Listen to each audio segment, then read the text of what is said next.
Welcome back. Our next guest is Thomas Fouhy. He's an Irish farmer based in Cork. And Sean caught up with Tom on his farm in Cork, and we'll have a look shortly at a videotape of that meeting. So what Tom is talking about will be organic tillage approaches to biological agriculture in practice. And I suppose Tom is one of the select few who's spoken at the BioFarm in all 3 years of its existence, so he knows the drill, so to speak, better than any of us. Tom is an organic, min-till, stockless arable farmer. He's based in the Blackwater Valley in Cork, and he's a graduate of the MSc in organic farming in Aberdeen, and his presentation showcases farming that is truly productive, profitable, and working in sync with nature. Tom was nominated for a Farming for Nature award last year, and I love the description of Tom's farm that was given by Clive Bright from the Organic Trust. He said, "I've never visited a farm with such vitality. On pulling up the stem of oats, the roots were covered by a thin rhizosheath and strands of fungal hyphae. I thought, this soil is alive." He went on to say, "I think what's special about Tom's farming is that it is truly productive, profitable, and working in sync with nature. I'm a big believer that farming for nature should not be philanthropy, but a symbiosis. A shining example, Tom, is of how innovative and cutting-edge organic arable farming can be." So now we'll hand over to the tape with Sean. We're here with Thomas Fouhy discussing minimum tillage and organic tillage. And Thomas, we've had a topic in mind. We've had a number of topics in mind for the last year. But we finally settled on the whole issue of tillage in the context of biological agriculture and sequestering carbon, but also the need for a farmer to produce a crop. Conventional tillage has much more options in terms of min-till with pesticides or herbicides.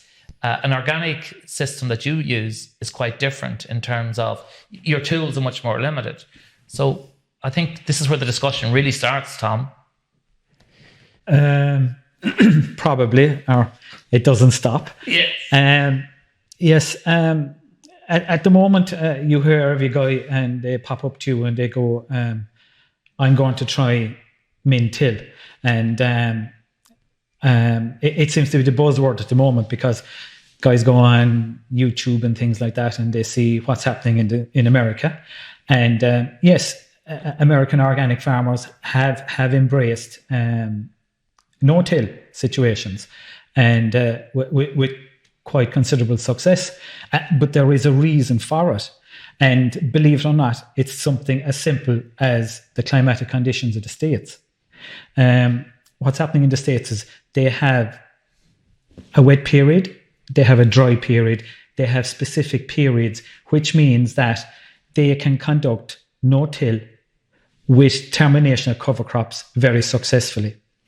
There has been studies carried out in Europe at the moment, and they're ongoing. There's one very good one that will finish in 2 years' time, and they're bringing this to the fore. And they have focused in on a minimum tillage rather than the States focusing in on a no-till situation. And their reasoning is they looked at it and they looked at studies.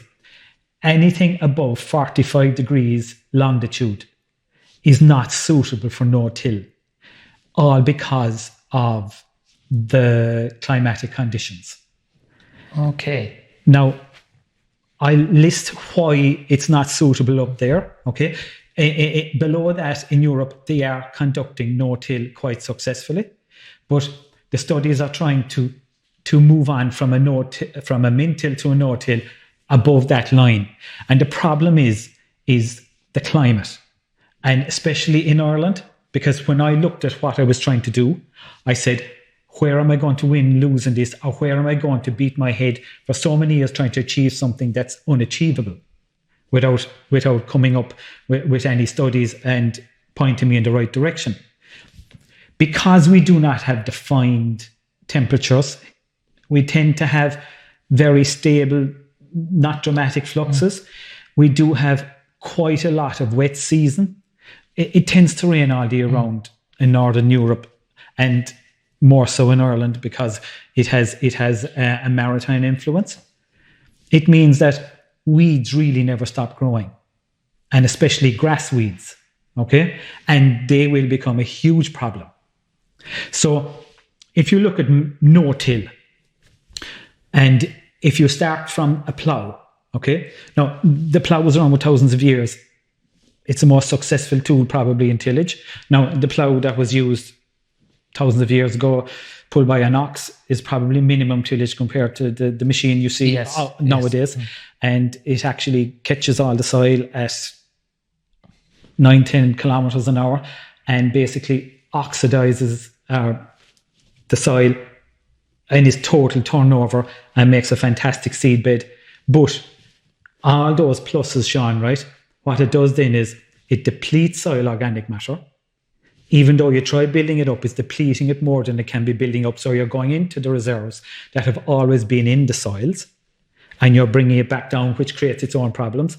Also with that, because of the inversion, you are putting all the microbiological rich topsoil, the top 5 centimeters, you're inverting that and you're sending them down to Australia.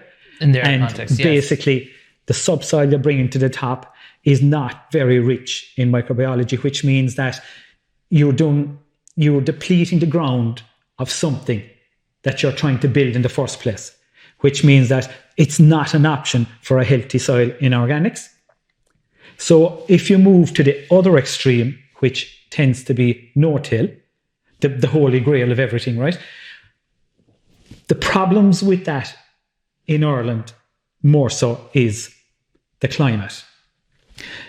They tend to put in cover crops that are terminated with crimper rollers and that in the springtime. But the termination has to be specific time of the growth, which basically means that you could go into late May to terminate your cover crop as a blanket to stop you from to stop the weeds forming. Yes. But that tends to be too late in Ireland to plant crops. Okay, so it's 6 of one, half a dozen of the other, right? Then if you do manage to plant your crops, because you've such a mulch base on top of the ground, it keeps the topsoil cold, okay, because it insulates it, which means that in the northern hemisphere, the ground conditions soil temperatures do not increase as fast as if you are minimum tillaging it, which means that you have slower germination and also you have slower mineralization of nutrients for the plants to grow. So it's not feasible in any of those contexts. And what happens is if you do terminate your mulch crops or cover crops too early, they then become a weed. And then you end up with a huge problem. So if you look at it, the plough is not doing you a favor. And in the situation of our climatic conditions, no-till is neither doing you a favor. So it's the piece in between, the minimum tillage, that offers the best solution to a problem of increasing soil microbiology, increase carbon sequestration, and increase soil organic matter in the soil. So what you're saying really is that the ploughing is too much of an extreme. Okay, it'll provide a good seed bed. Yeah, fantastic. But it doesn't meet the other criteria in terms of carbon sequestration. Yes. And maintaining biological activity. Yeah. The other extreme then, the no-till system, yeah, is the other element of the other extreme. So what you're looking for is that sweet spot almost in the middle. That suits Irish conditions. Now, the sweet spot in the middle also there is no part of farming that's not difficult, okay? But, as I said, minimum tillage, the plough, or no-till, are only part of the solution. They are only the cultivation tools, and they're not the primary answer to everything, right? They're only a cultivation method that you're using, but it's the inclusion of your cover crops, your mulch crops, farm manure, if you have it, and any other associated carbon materials you will put into the soil. They are the crucial element of making min-till a success. Okay.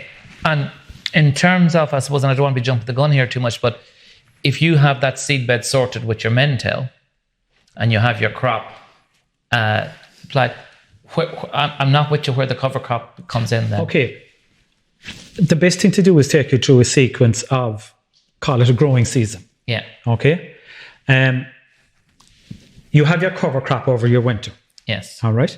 So what you do is you terminate that in the spring by shallow cultivations. Okay. That gives you a number of bonuses. Okay. Now it'll give you a small minuses from disturbing the soil. But what it does is by terminating the crop into the top 5 centimeters of the soil, you create a mulch, which means that the biology will break down that fresh material.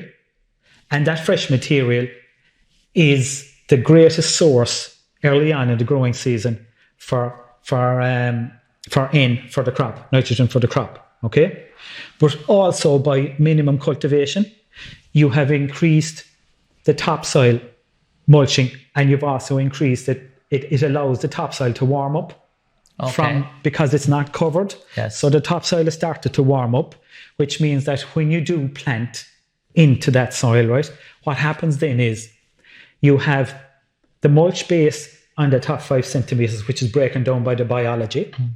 Secondary, you have that giving off nutrients, which allows the plant to grow. It has enough nutrients at that stage to kick the plant off and get it growing healthily. But the secret is in overwinter crops or in cover crops, Sean, is people look at what they see on top of the ground. Okay, and they go, look at the crop I have, look at my cover crop. People need to look at what's under the ground as well. The trials have shown that all carbon-rich material over the ground that is mulched tends to go back into nutrient supply of the following crop when it's broken down. The secret in building soil organic matter and carbon in the ground is the root structure that's left behind. And the key to some green cover is the amount of root structure it will set. That root structure tends to be a host for microbiology, and that root structure has the biggest effect on building organic carbon in the ground. But to make it stable, healthy microbiology is the only thing to make that stable in the ground and convert it down the road a certain percentage to humus in the ground. So would you like to? Yeah, no, I was going to ask you on that point. So this is in the context of your minimum tillage. Yes. So you're only really doing slight disturbance, is what you're saying to microbiology. This is the key to this element. Key, yes. Okay. Right. So you have your crop growing in the ground. You can go in then with your weeder and weed it as soon as you can to control any weeds in it, right? But what you do then in a second pass is, like I do, right, is you plant a living mulch.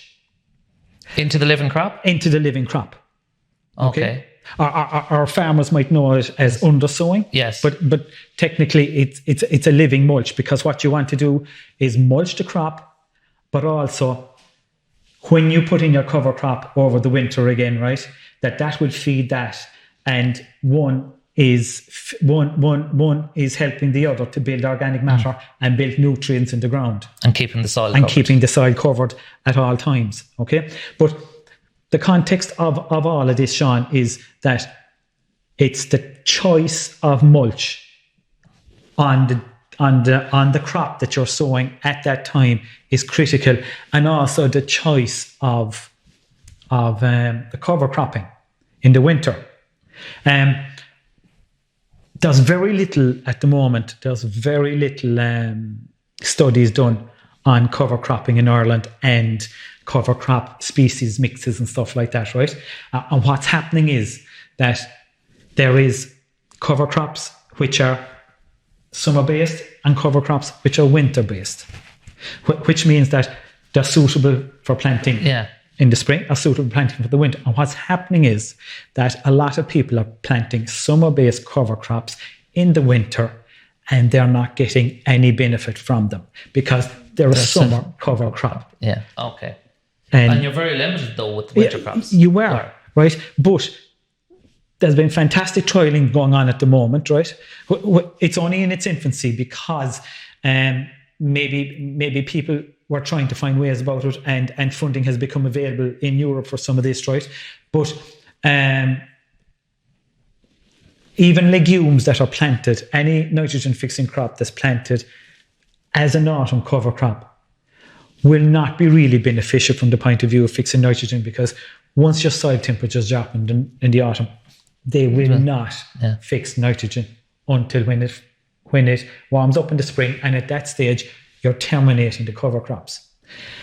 One very interesting thing that people have been looking at the moment, right, and it was to do with the below the ground root biomass rather than the above ground litter and soft carbon that's been grown, is grass type winter cover crops are holding the best benefit in Irish climatic conditions.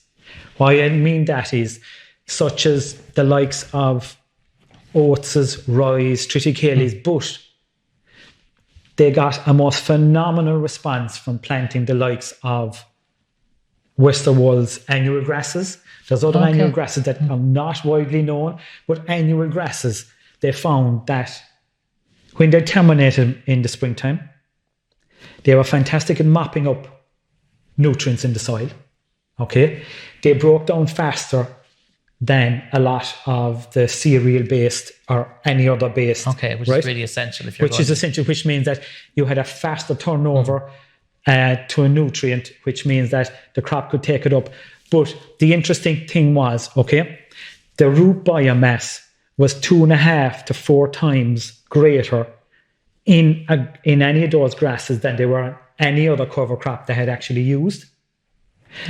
But which meant that even though they were fine root mass, right, it meant that the microbiology, right, had a bigger surface area, and it meant that that root biomass was the most stable biomass to turn into soil organic matter than any of the other root biomasses that they had checked out in the study. That's really interesting, isn't it? Yes. So I haven't heard that before now. The living mulch tends to be a legume for nitrogen fixing. Okay? So by doing it that way, it means that you're getting bang for your buck as regards you're planting something they're not cheap, but then it's a source of nitrogen, right? You're planting it into your crop, it's jumping out of the ground, and it is fixing nitrogen. The trick is, right, and where some people have bad experiences, right, and it's true no fault of their own. A lot of it is because there is no information out there. It's down to timing. And what happens is you must get your cash crop a dominant position in your soil first with its own root structure and that, so that when the secondary crop comes in, it don't become dominant over your cash crop. If you stack the both of them together, you've a race to the finish line, which means that neither will win.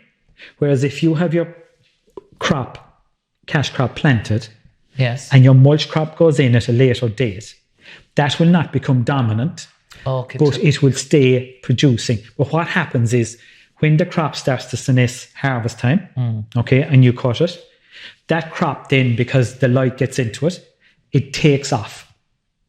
Okay. But the secret is none of this can happen in 1 year. This takes a cycle of a couple of years to get it in, because at that level in your rotation, because what you're doing this year really will not benefit the crop it's in. It's the following crop. But after that, then you're in a cycle that it's benefiting every crop. The amount of nutrients and nitrogen that's after fixing underneath that crop when it takes off, you can just, with very minimal cultivation, without killing this, putting your cover crop over that. And basically then you have a super mulch going into the autumn. Yes. Which is fixed nitrogen, huge source of carbon, huge source of material for organic matter. It's stabilizing the soil, it's keeping the soil temperature warm over the winter, and basically even your birds, even wildlife and that, they all have a part to play in all of this. So you are putting a system in. Now, I've taught you all the good parts of this. A lot of these then can have management issues, because sometimes if you don't put them in the right place or with weather, they can become a weed. Yes. Okay. And weeds can be a problem. And I'm not denying that. Now, a lot of people have been on to me when we did our webinars there during the year, and the bane of organic farmers tends to be from weeds. I don't have the problem with couch grass as such. I never had it, never got bad or never got good, and never went away. But every so often, I do see an ingress of a thistle. It's the bane of of organic farming, right? Now, the way I achieve that is they're taproot systems, okay? And how you deal with them and dock roots is that with non-inversion tillage, which with a shallow cultivation, but they have shares, you're moving the ground, but you move it slowly, you actually cut the taproots, okay? You're not mulching the top of the ground and creating a tilt. It's like you're just leaving slots in the ground, but you were actually, call it shallow slicing. You're slicing the taproots. They will grow again after about 12 to 14 days, and you do it slightly deeper the second time, maybe another 2 or 3 centimeters, the same rate at a different direction. Yes. And that basically can do away with between 80 and 90% of any of those weeds. Yeah, and they've done this trials even back about 15 years ago maybe 20 years ago now in Wales. Yes. With a rotavator, and the same different height adjustments every 6 weeks, and they done it, and they reduced, and rushes as well, seemingly. So why I'm saying that is I'm still doing minimum disturbance, because I need to take care of my biology in the ground. Okay. Now, some people then would say to me, Tom, I tried min tillage, but I had to go back to the plough. Okay. And there was a study showing that min tillage for 3 or 4 years, the benefits of it from sequestering carbon and biology were mitigated in 1 year of dipping back in with the plough, because of the mineralization and because of the inversion of your microbiology back down into the soils. Now, you have the purest thing will say, Sean, that, oh yeah, but you're sequestering carbon at the top 5 centimeters. And I'd say, well, number one, it's needed there. Number two, it can take 10, 20, 30 years to see a benefit, right? But you'll see detrimental changes if you use the plough in the other direction. Yes. But what's happening is, if you choose some of your cover crops and your cash crops, also what comes into this is your cash crops then become key. And it's the diversity of your cash crops can actually put carbon deeper in the ground. Because let's say I grow lupins. Okay. Right? Lupins are a taproot. They can go down to 1 meter, which means that when the taproot dies off, and it's not, that's sequestering carbon down to the depth of 1 meter, because of my diversity of a rotation. That also then down there solubilizes P and makes it available. Linseed is a taproot. Okay, so that goes down, and when the taproots die off, because they're not fibrous on top of the ground, they are sequestering carbon down at lower levels as well. Now you're growing these as cash crops as opposed to as a cover crop. As a cover. No, they can also be used as cover crops. So there is a multifunction element to those. Yes. Okay. Which is going to spread your rotation in an organic sense. Totally. Because part of when I did the thesis, which is quite interesting in Ireland, let's say tillage in Ireland is quite limited in an organic sense, Sean. And the biggest crop grown under organic cash crops in Ireland is oats. Yes. And when I did the survey, one of the questions was on rotation. And the rotation afterwards, when I analysed that, your typical rotation in Irish organics at this point in time is 3 years lay ground, 3 years oats. The second one was 4 years lay ground, 3 years or 2 years oats. And it was only the specialised guys down further had an extended rotation of other cash crops, like combi crops, Yes. which are a fantastic benefit to the Forage rape, maybe forage it's rate, one maybe end of stuff. each season. But as a percentage of arable ground, that's basically what a rotation in Ireland consists of. But I have, at this point in time, if you look at what's happening there, I have a better suggestion for farmers that could actually have a huge effect on sequestering carbon. Okay? Now, the plough, like we said, is paramount to all of this at the moment in organics or in everybody's using the plough. Okay? And the same in organics. And everybody I surveyed use the plough to terminate the lay ground, get your cash crop, and go back into mixed species cover crops again. But what they were doing was, in the fertility building phase of the lay ground, like if there was a graph, they were increasing their carbon in the ground and they were exploiting it through those few years. So you had this yo-yo effect, Yes. up and down, right? Which is not good practice if you want to increase soil carbon and 'cause microbiology. you're creating it and losing And it. then lose it. It's like it's the exploitative phase. Then was the cash cropping, but there is a way you could mitigate against this and end up down the road with most fantastically biologically active soils and sequester carbon. And this would be that you do not use a plough. There's a way of preparing the ground before you take it out of lay ground into tillage, but you use minimum tillage for the 2 to 3 years that you're in your cash cropping phase. You use cover crops and mulch crops. What happens is you're not exploiting what has been built up on the ground in a stable condition, the biomass under the ground. That's staying stable because you're not using a plough. Okay. Because carbon is a layable source. It's easily moved, right? Yeah. Okay. But the problem is that if it's left where it is, it's stable.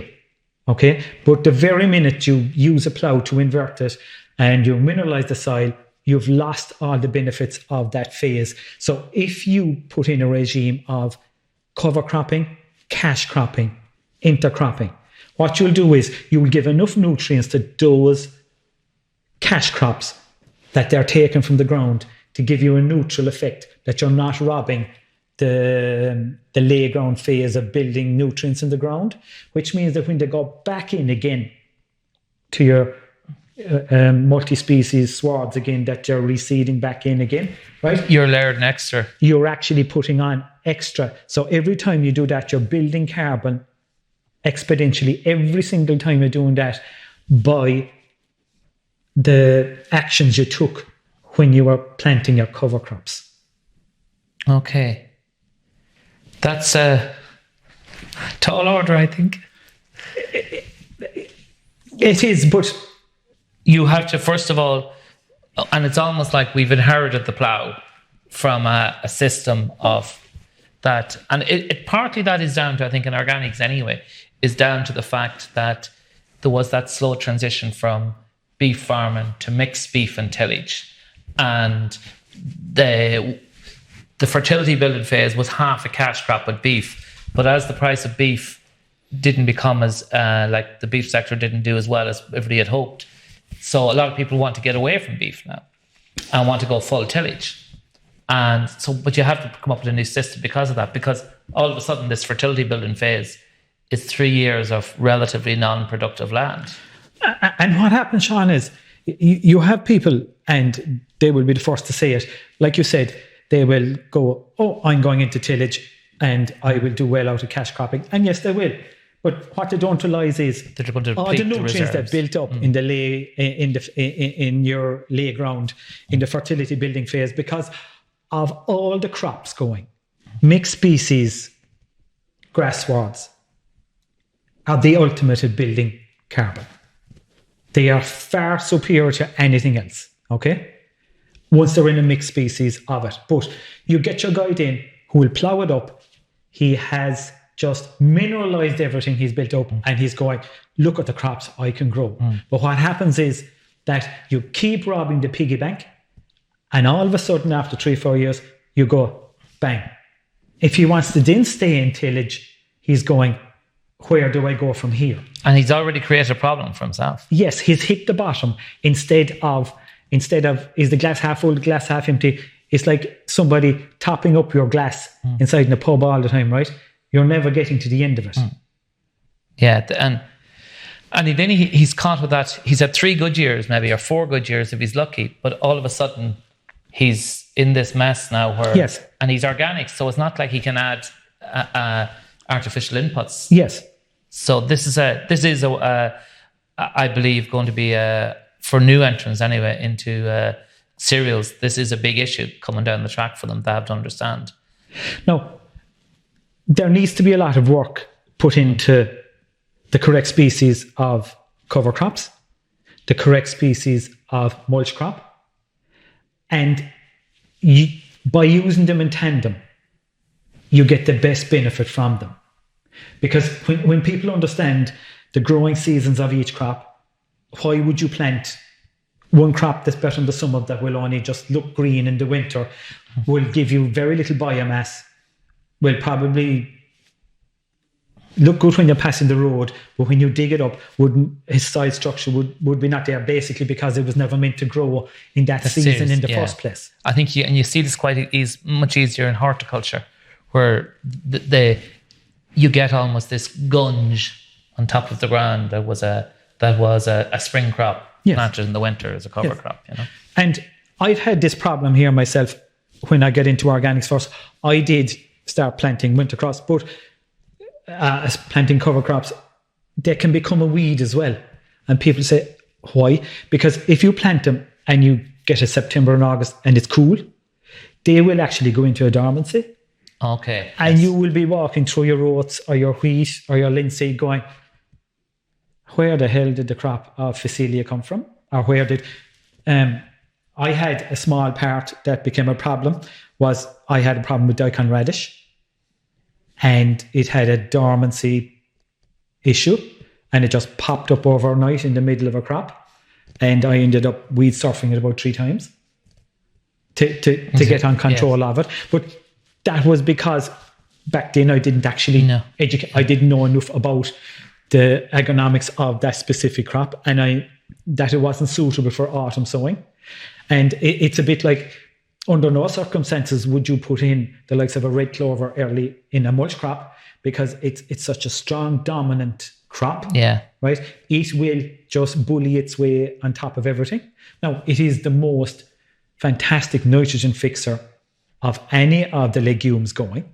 So I tend to I'm a big fan of the crimson clovers, and there's other clovers from that family because they're an annual and because they're so good. When they jump out of the ground, they know that the first frost will kill them. So they're fantastic at producing fixing nitrogen.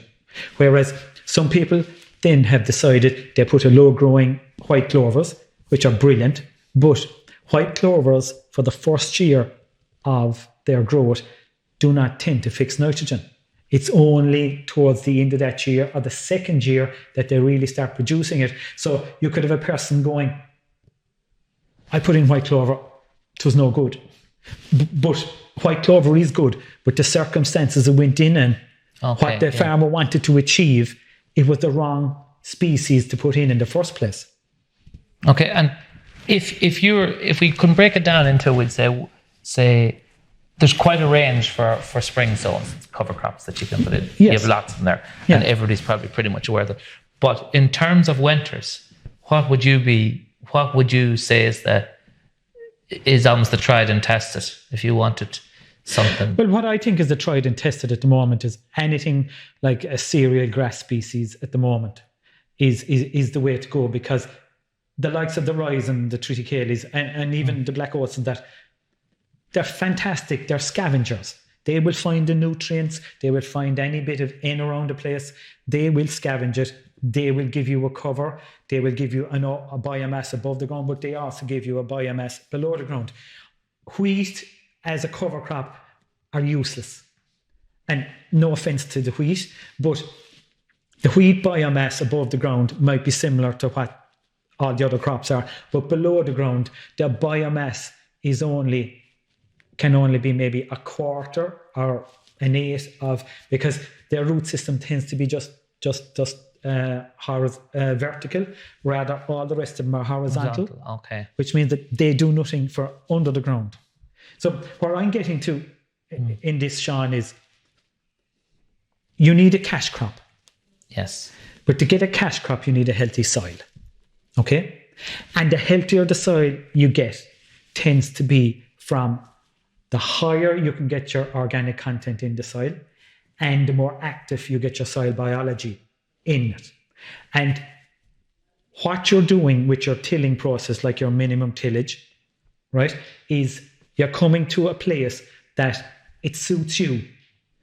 You're trying to nurse the ground to give you a return, and you look after it as well. And you also sequester carbon, or you create the conditions to sequester you're carbon. creating the conditions, which nowadays, it's going to be as important as anything else. Is becoming so important as everything else. Whereas on the ploughed side of it, you're basically releasing it. Yes. And that's what farmers have done for hundreds of years. And maybe, like I said, we've reached a tipping point with some of the conventional lands in Ireland. That the soil organic matter is so low at this stage. There is really nothing at this stage that they can actually get, and it's only a medium to plant into. Yes, and I do believe that there's a lot of people in conventional cereals have realised that themselves at this stage. And what the root biomasses do, and the carbon does as well, is, and it mitigates against, it's fantastic for water retention. Fantastic, the capillary action because of the vertical worms and the soil holding capacity, and because the crumb structure and the less compaction. The likes of the clovers and that are fantastic for reducing compaction, right? What it means is your water retention in the ground begets... For two important factors. One, in a flood situation, and in a drought. And this is starting to come through. And you're seeing this more and more now after the last two droughts we've had in the last 2 years, where guys that have soil organic matter, particularly, it was easy seen actually in the horticultural areas. The guys with high soil organic matter didn't have to irrigate near as much as the guys with low soil organic matter. I have 2 fields this year gone. One field, I tended to be doing diverse rotations, okay? And I was building it up. I was trying different methods of building up soil organic matter. I knew I had one field, as I said, humming. It was just brilliant because I'd put more effort into it, thinking that the field next to it outside the ditch was in a better state, right? I had planted same crop, 2 fields, same day, me thinking, and there was a half a ton in the difference per acre. Really? Just because the higher soil organic matter on the other one? Because of the spring we got. And I think, you see it in Ireland now, the UK, and I'm sure other countries as well that are watching, is that a lot of towns now are starting to suffer from flood risk and stuff like that. If our soil was managed in a and it doesn't matter whether it's cereals or livestock, grassland management, whatever it was, if we could increase that soil organic matter, it might be the simplest green solution, engineering solution we have to flooding, rather than trying to build up walls around towns to keep in the river. But as you know, sir, sometimes simple is best. Yes. And a lot of this is just going back to basics. But the problem is, it's easier to destroy organic matter than it is to create it. And creating it can take time. So what you're trying to do is, if you can bring with you to increase your organic matter and biology, and believe it or not, organic matter is quite unstable at low biological levels in the ground. Because organic matter needs biology to take it to the level of humus. Oh, I see what you mean. Yes. That's where I'm coming from. So if you can keep bringing your soil with you in a cash cropping situation, you can extend your rotation, but it has to be a diverse rotation. And you can build your nutrient availability, and you can build your carbon and microbiology basically all down if you can do it together, depending on the type of cultivation methods or the tillage, the holistic management of it. Yes. And in terms of getting back to your winter cover crops in particular, yes, is how are you terminating them, or are they terminating themselves almost? You will have a percentage, or you will have some if you had frosts that would terminate. But the annual grasses probably won't. What you'll do, you'll have to terminate them. Like I said there, in a minimum cultivation, you terminate them by a very tight, only the first centimetre or two, you'd mulch them into the ground. Okay, so mulcher you use. Yes. A cultivation mulcher, it's a combination that you will... What you want to do is mix it with the soil and invert the roots. Just the top. Just the top. What you're doing is, right, the biology in the ground is active, right? What you've done basically is you've slight mineralization. You've brought this as a mulch into the ground. It's just raw. It's food for the microbiology. It's amazing how it will break it down in the soil, right? So that's what you're trying to do. But like that there again, there isn't enough expertise in Northern Europe or Ireland at the moment. And that's why there's as many people positive about it as negative about it. Yeah. And it's because there's no fallback in any of this at the moment. There's a myriad of things, I won't say that can go wrong, but by fine-tuning everything, you can really make this successful. Great. So it's not as easy as conventional taking a can off of a shelf. No. Or order a big load of soluble fertilizers. But then you don't have the cost either, Tom. No.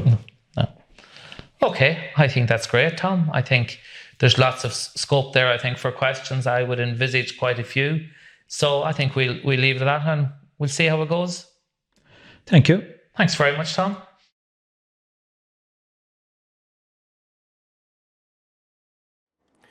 So that was Tom's conversation with Sean, as said earlier this week down in Cork. So we have a whole bunch of questions in for Tom, who's on the line. So I'm very pleased to say he'll be able to field these. First in is from Matthew Beck, and he asked Tom, how many min-till passes do you perform? And is your organic matter levels, are they falling with all this tillage? It all depends on the previous crop. Some of the crops might take 2 passes, some might take 3 passes. When I went in, because my farm was I decided to go down this route because my farm was in continuous tillage for 50 years before I took it over. So a lot of sugar beet, icy rape, things like that. I got the organic matter tested and it was down 1.4, 1.6. So really, I had nothing. I was really starting from a baseline. But I did test it last year and it was on the ways up. I'm not going to tell you what it is because I want to double check it this year coming because it's actually going in the right direction.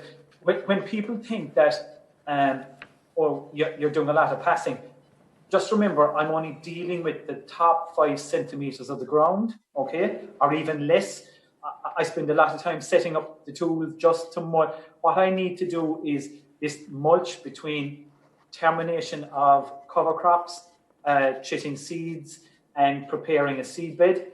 I am so aware not to destroy the size structure of the ground, and I will not go out on the ground unless it is at an optimum condition that that it's actually not too wet, that I go poaching or I'm going to lead to compaction. So I take a lot of things into account that way. Okay. The next question, Tom, is from Chris, and Chris wants to know what method do you use to establish a mulch comparison crop into a standing cash crop? Do you use broadcast or drill?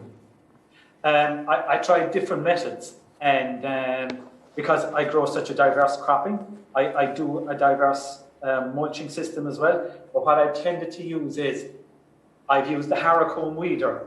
But what I got a better germination from is by mounting the broadcaster on the front of the tractor. It actually harrows it into the ground rather than down onto it. I get a better surface contact.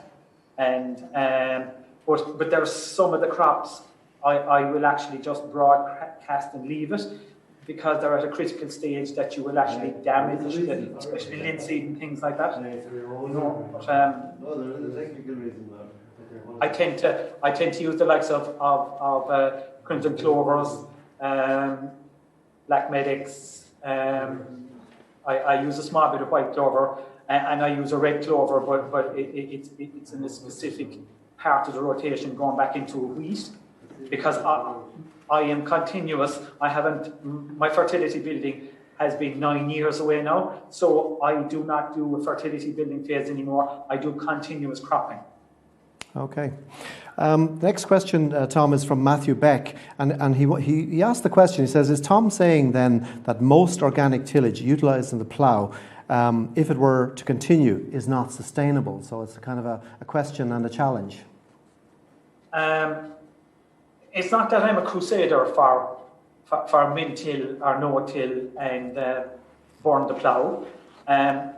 Far from that, the plough has been around for thousands of years as a cultivation tool, but now people are aware of what it can do to mineralising carbon and organic matter and disrupting the microbiology in the soil. I'm not telling anybody to go away from anything. I'm giving them a choice. And if anybody wanted to try it, they don't go away in the morning. They do little bits, they dip their toe into it. They start reducing the depth of their ploughing. They start maybe, I don't have to plough this year, I'll min-till this year, I'll do it. This is a gradual process. This isn't just throwing a guy into the deep end of the swimming pool and go, okay, you've seen it on YouTube, swim. You know, this takes time. And farmers should experiment with that. Yeah. Okay. Right, the next one, Tom, is from Anonymous, and it asked the question, would it be more or less beneficial if the annual grass crop was grazed by livestock as a means of terminating it? It would be a fantastic... Now, I don't think you terminate it with livestock, but livestock, depending on ground conditions, if you have it, it would be also a fantastic asset to have as well, from a biology point of view, from... fertilization point of view and things like that. But like that there again, it's no good putting them out if the ground is unsuitable. I'm different. I'm stockless. I have no stock, only 2 dogs. So that's the way I look at it. But yes, you have a crop, you can utilize it. If you take it to the next stage, I call it mobile composting. Okay, and presumably that there would be a compaction issue as well if you were to use livestock to terminate it.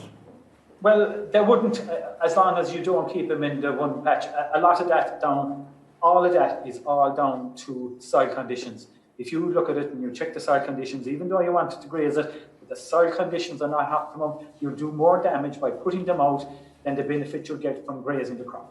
Gotcha. Okay. Next question, Tom, is from Sharon, and she asks, so are legume crops best chosen as your mulch crop to undersow in spring? Yes, because they need a higher surface soil temperature to actually start creating nitrogen, fixing nitrogen in the ground. So they really have no benefit in the autumn. They're actually going to go into dormancy period. But some people can have bad experiences, even white clovers especially. People don't realize white clover set very little nitrogen the first year. It is normally in the second year that they take off and they're very shallow rooting. Whereas I would find, I grow a lot of crimson clover, where because it's an annual, it tends to jump out of the ground. It knows it's going to die with the first frost. So basically it can set huge amounts of nitrogen. And the beauty then with the red clover is it will go down over a metre on the ground as well. And I am bringing carbon down in there and I'm actually alleviating soil compaction. It's a fantastic tool in having the box. Excellent. Next one, Tom, is from Debbie, and she asks, what type of machine do you use to min-till and mulch the cover crop? And what cover crops, Tom, do you use? Like you said, I tend to use non-leguminous cover crops, I don't even tend to use the likes of Caecilias and stuff like that in the autumn because they're a warm season. I tend to use what they call under the category of grasses, such as the likes of oats and triticales and some western walls and things like that. But what I'd like to say is, because of their expenses, I tend to use my own seed and cut down the cost of that, which means I can actually put out more and things like that. I would tend to just disc broadcast roll in or broadcast behind the disc, and terminating then I would use a disc, or I have a Lemken Smerag, which tends to be very useful for any taprooted weeds or anything like that. Okay, and Sean has a question from Nicole Masters. Sean. I have a load of questions actually, but it was a comment more than a question, I suppose. And it's minimum tillage does not increase soil carbon. Decades of this method by Gary Zimmer only showed short cycle C carbon increased. I suppose that's more on maybe a comment that came on the chat. But it would be interesting to hear what you think on that.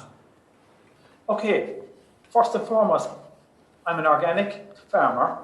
I need to make a living from what I do. Okay, and I've chosen to go down main till, and my main till is very precise on the top of the ground. Yes, the mulches and the clovers and the legumes all feed into my cash crops, but because of the diversity of the cash crops and because of the diversity of my cover crop, Sean, I'm well aware where she's coming from. Yes, I would call myself a temporary carbon farmer. I sequester carbon at the top 5 centimetres, but I use it exponentially following on, but I will tend to use less than I'm actually setting down. But by putting in, like I said before, the likes of the deep rooting tap roots, I'm sending them down. And where I'm coming from is I'm sending all of these below my till, where I till. So it's not being disturbed and starting to build up carbon at that level. That's where I'm coming from. Okay. And have you some more questions? Yeah, Sean? I have some more actually. This one, Thomas, from Chris, and he asks, when did you establish your crimson clover, and how high is the biomass by the first frost? Presumably you're all spring. Yes, I'm all spring because this is the system I've worked on. Crimson clover, what I tend to do is once the crop, all my straw is chopped, I use a small amount of it to a local farmer, which he beds under horses, some cattle, and I get it back on. I do that for basically increased soil biology, but because it gets a very minimum tilling then to incorporate the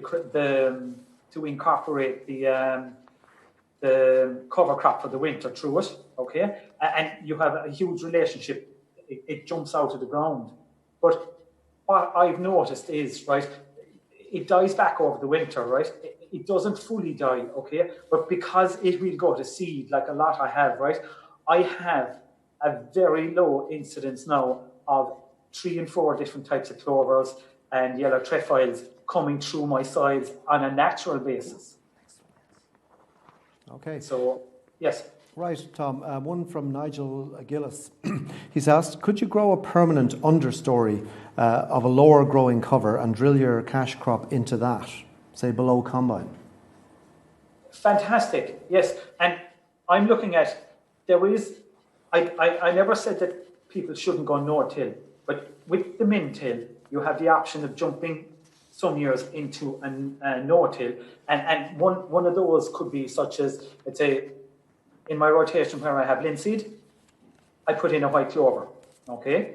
Now, that white clover into the linseed would tend to be more of a weed suppressant rather than a nitrogen fixer. What happens in the autumn is, or even if you wanted to do it in the spring, you could direct drill into that, slightly mulch the straw over it, don't terminate it, direct drill into it, okay? Something like a wheat stand, or you could do it in the spring. And that then will give the wheat the following year. So you have had 1 year of no-till during your min-till rotation. You get it, and you can terminate that with your mulch or cover crop on the following year again then.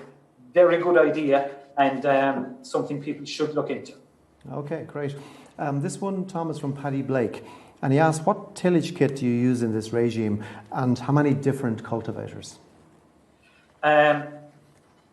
I try to use as little as possible, number one, right? If someone said to me what's my most important tools in the box before I answer the question, I would have to say my plant rotation, my mulch, and my undersowing, and my green covers.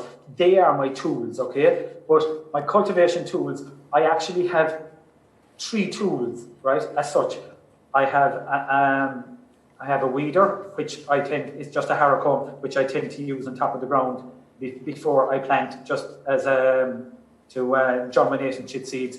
I have a wide disc harrow, which you have to use very carefully because you can cap the ground, but it's a fantastic tool for incorporating straw and stuff like that. And I have it's called a Limpkin Smerag. It has shears across it that I can drop to any depth, go slow or go fast, and it has a mixing action and a double crumbler on the back of them.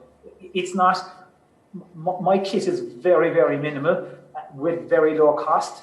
I much prefer to put the money into the seeds rather than the metal. Okay, I'm glad you mentioned costs, because, of course, you're as an organic tillage man, you're a subset of a subset, a bit of an endangered species in Ireland.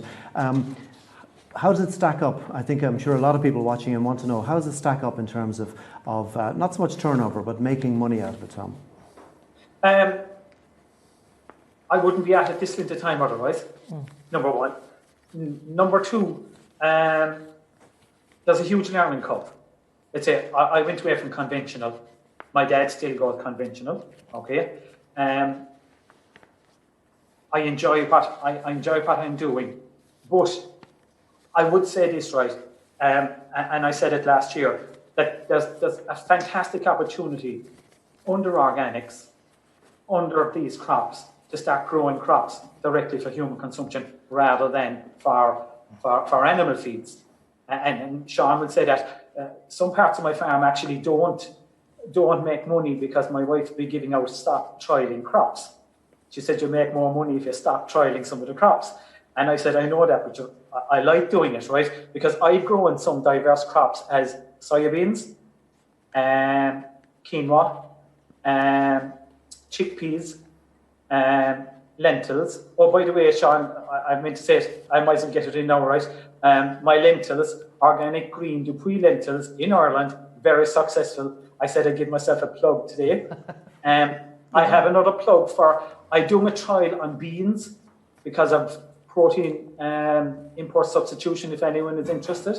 And beans, so you know, in an organic situation, can be harvested very late and you can have weed problems and stuff like that. I came across a bean in Finland.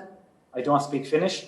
But what I managed was, I got them late, but I planted the beans the 4th and 5th of April, and I harvested them the 28th of August.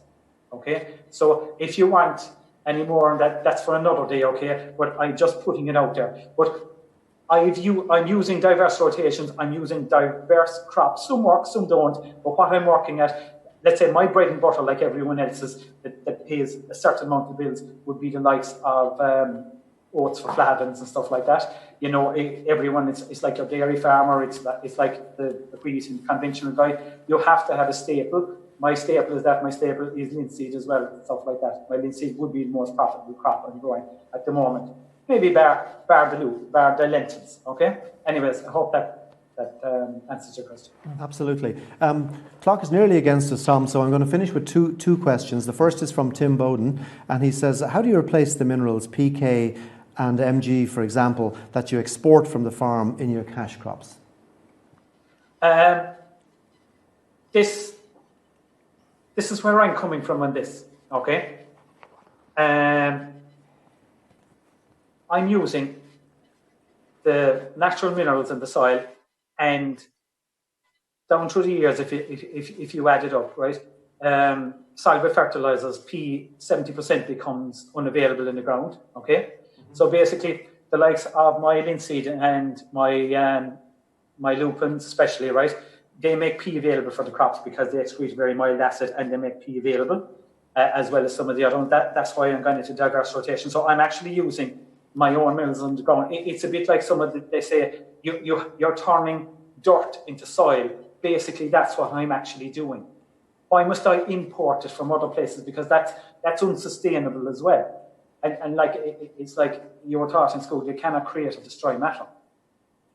Okay, so basically the answer to that is that you're not bringing in minerals to replace these because essentially they're not being lost in the process, or you're replacing them as you go. So that's a sustainable system. So finishing up, Tom, with Madeline McKeever, who asked the question: have you used black oats Avena strigosa as a cover crop? I haven't, but I have looked into it because I have a lovely book. And that's very successful as a cover crop in Ireland. It's extremely good at suppressing weeds, and but people also need to be aware of when they are choosing cover crops. Always remember the following crop you're actually putting in, and try and make the cover crops diverse. Have the black oats, if you are, as part of a cover crop. Make it a mix. It's a bit like Christine Jones and that. It's like the multi-species layground. Have a multi-species of a cover crop like anything else. The benefits of it are unbelievable. Okay. And you provide, or you produce oats, you mentioned, for Flahavans. Have any of these oats become oat milk yet? And if so, how do you feel about it being called milk?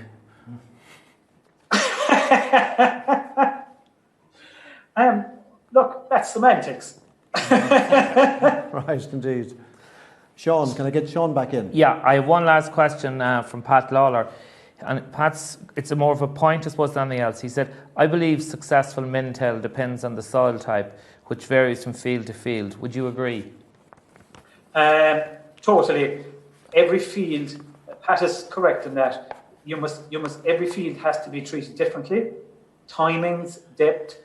I would have a soil that's over limestone and dries out very quickly. It's a sand silt with 30% stone. It can be very workable very fast, but it can cap within 24 hours if you're not careful. He's correct in that. If you would heavy soil, Sean, minimum tillage is very workable, but you might have to transition to maybe the likes of a certain amount of winter cropping, which means soil conditions are better at that time. And but it's achievable in all of them. But what you do on a dry soil compared to a heavier soil or a clay soil is totally different. Like I said, you manage your own soils. The best person that know that is the farmer himself.